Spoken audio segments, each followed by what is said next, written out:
The problem that we have as black folks, the problem that we have as black folks, the problem that we have as black folks when we look at the whole Malcolm X situation.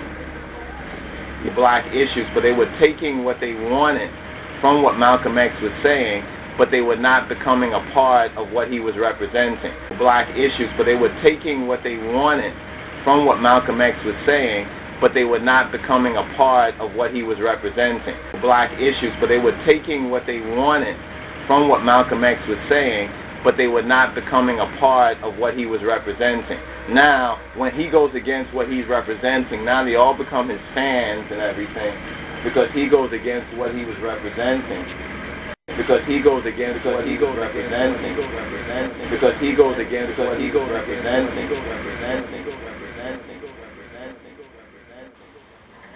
You know, Malcolm X decided to speak when he was a part of an organization, you know, part of an organization that was not giving any comment on a particular issue at a particular time, and he went ahead and he violated that.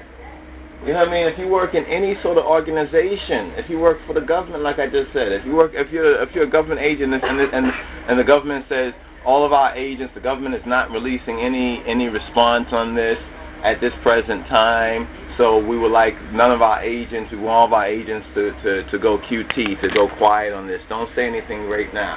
Then maybe the government will say something later on, but the government decides that all of its employees will not. See, Malcolm X did not work for the general people. He did not work for, like, everybody. People say, oh, he was ours. No, this is a very strange thing. Malcolm X was part of an organization. He was repping a certain organization. And everybody liked what he was saying about general black issues, but they were taking what they wanted from what Malcolm X was saying, but they were not becoming a part of what he was representing.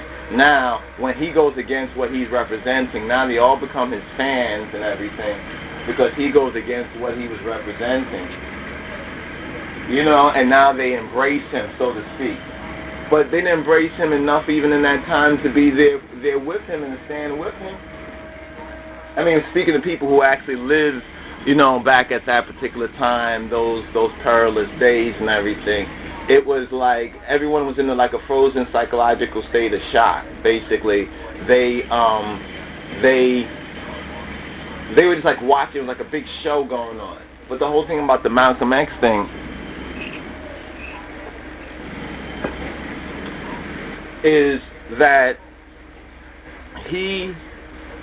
there's something I think that needs to be stated about this, and it hasn't been stated about it, and I don't know if I'll be the one to be able to state it about it, you know, and really put the record straight, or help to even straighten out the record about Malcolm X, because it's a problem that we have as black folks when we look at the whole Malcolm X situation. You know, we're not seeing the point correctly. You know, we're not seeing it in proper context. And then the Honorable Elijah Muhammad, there's stuff going on out there, it gets demonized. He gets demonized, you know, and but here's the thing. Check this out. Here's what shows how black people's situation is all fucked up. It's all messed up. Is that they're like, oh, Malcolm X was one of the real brothers, and things was changing then, if he wasn't killed, blah blah blah. But most of these people, or even their parents, were not a part of the organization. If Malcolm X had stayed a member of that, or if Malcolm X started his own organization, see, Malcolm X probably thought he believed the hype. See, we don't have to fall for what Malcolm X fell for. You know what I mean? He believed that there was going to be a change. He believed that, okay, maybe some of these people didn't want to join the Nation of Islam for certain reasons. Now, I'm on the outs with the Nation of Islam. So if I'm on the outs with the Nation of Islam, they would join my organization, and we could still do the positive thing. But what he was under delusion about was that wasn't going to happen. That would have never been the case. Even if he didn't get assassinated, these niggas would have not joined his organization. In other words, this is more about not so much as Malcolm X and Elijah Muhammad, but this is about understanding the nature of the Negro.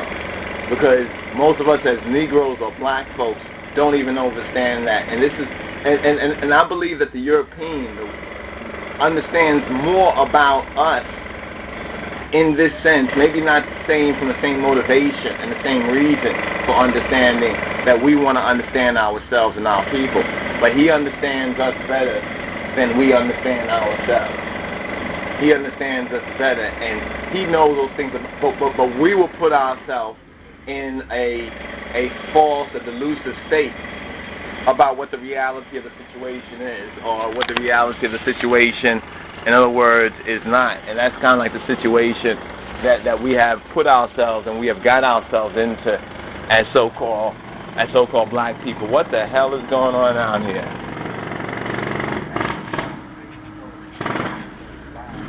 The problem that we have as black folks when we look at the whole Malcolm X situation.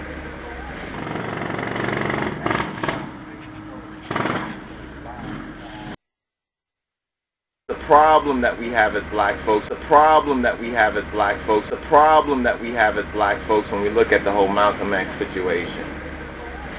The black issues, but they were taking what they wanted from what Malcolm X was saying, but they were not becoming a part of what he was representing. The black issues, but they were taking what they wanted from what Malcolm X was saying, but they were not becoming a part of what he was representing. The black issues, but they were taking what they wanted from what Malcolm X was saying, but they were not becoming a part of what he was representing.